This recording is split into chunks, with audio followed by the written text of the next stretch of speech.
আপনাদেরকে একটা কথা বলি, সাউথ আফ্রিকাতে যারা আছেন, যদি আপনার রিলেটিভ যেই হোক, আপনাকে যদি বলে আমি এখান থেকে আসি, আমি তোমাকে এটা করে দিব ওইটা করে দিব, জীবনে বিশ্বাস করবেন না।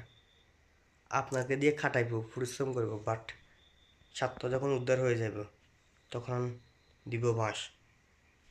সো কারোর উপরে ডিপেন্ড করে থাকবেন না, পারলে তাদেরকে বাঁশ মারি দেন। সাউথ আফ্রিকা এমন একটা দেশ, বাঁশ মারলেই ভালো। আপনাকে বছর বছর খাটাইব আশা দিয়ে দিয়ে, এরপরে ভালো মতো বাঁশ দিব। সো বাঁশ দেওয়ার আগে আপনি তাদেরকে কিক মেরে দিয়ে দোকান থেকে বাইরে হয়ে যাওয়া অনেক ভালো।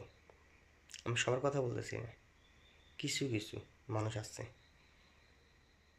So be careful. South Africa থাকতে হলে সাবধানতাভাবে থাকতে হবে। কারো আশা আশা দিবে, আপনি ওই আশা দিয়ে পড়ে থাকবেন, এটা অনেক লং প্রসেস। মারানি যদি না খেতেন চান, আগে ভাগে তো ওখান থেকে বাইরে যান। Thank you.